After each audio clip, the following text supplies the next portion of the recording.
Hello and welcome to our YouTube special of the Marine Conservation Happy Hour. I'm your host, Dr. Scarlett Smash. There is Dr. Kraken. How you doing, Dr. Kraken?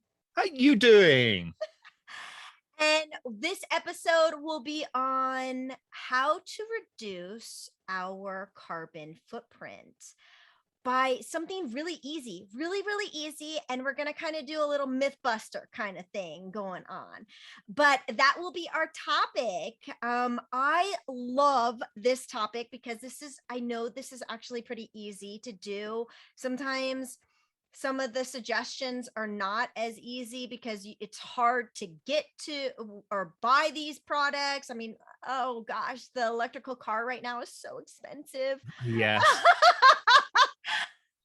5 years time, a lot of companies will be coming out with electrical cars. So hold your money because it's coming, and then they'll have to compete with prices. So that'll be nice. We did get solar panels put on our house. Oh, yes. So now the way we did like this sort of loan that the company organized for us. They put on the solar panels, they redid our roof, and basically we have no electricity bills. And we have electricity going into the grid, which pays off our electricity, which pays off our loan.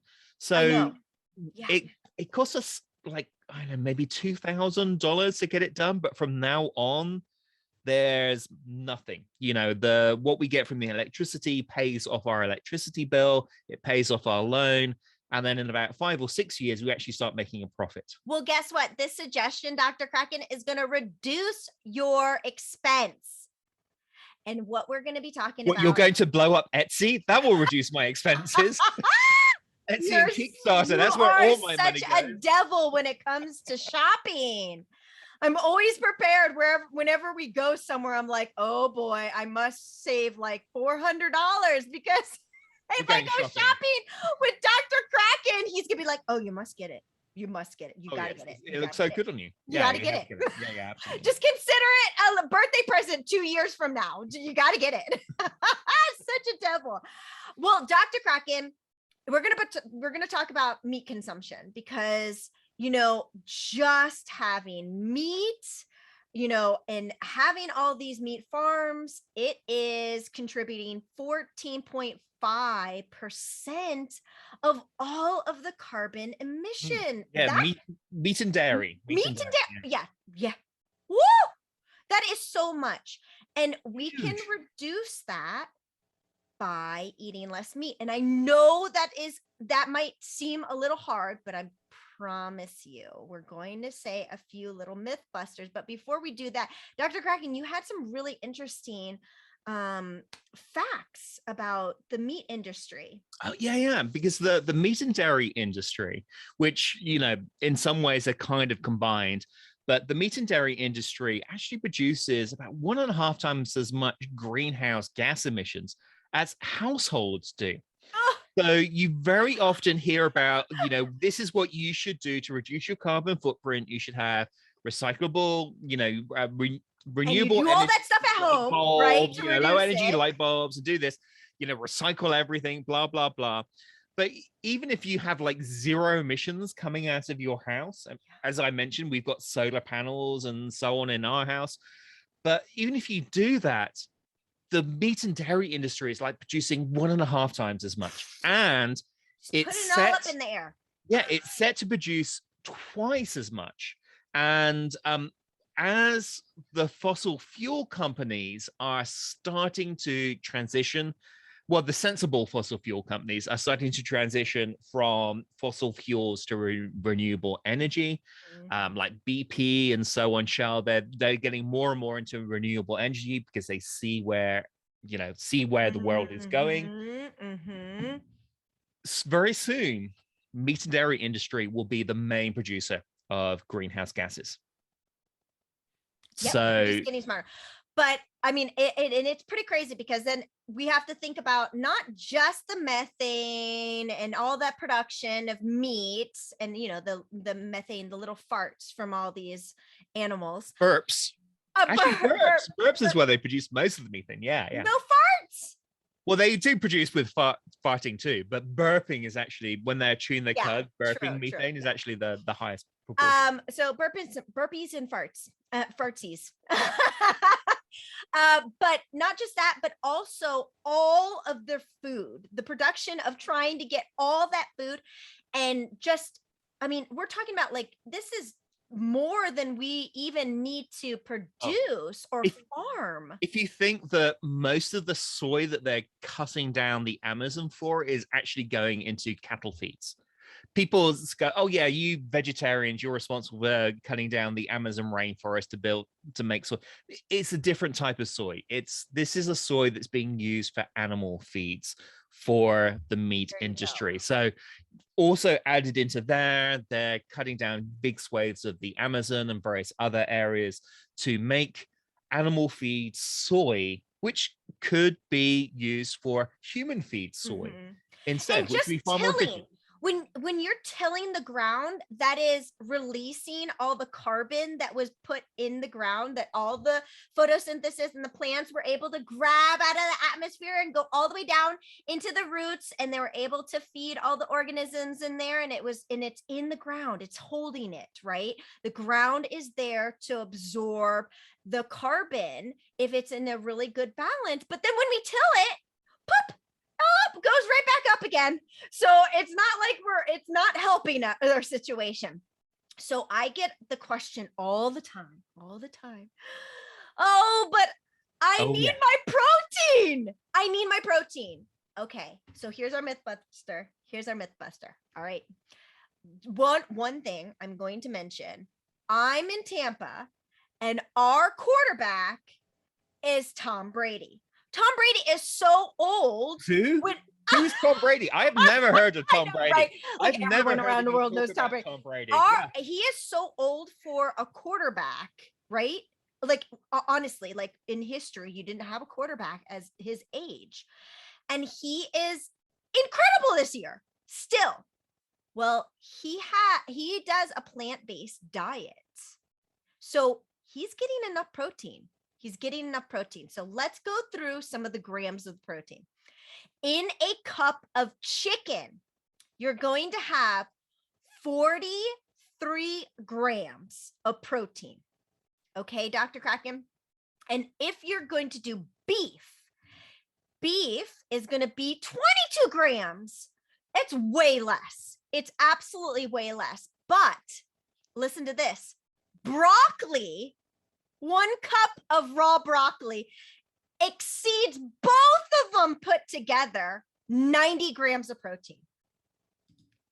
It's like protein. That for almost a lot of stuff. And a lot of the animal protein, it's not converted efficiently. Even though you might have 20 grams of animal protein, it doesn't mean that you're taking up that 20 grams of animal protein. The only reason why you are getting the actual protein from the animal is because of the veggies that the animal's eating.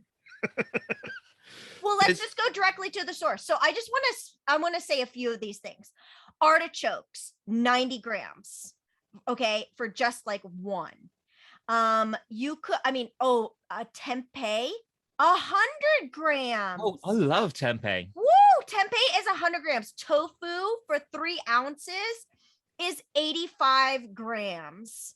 Oh, the Impossible Meat Burger for 1 patty exceeds anything that you would get from a hamburger. 113 grams of protein for 1 patty.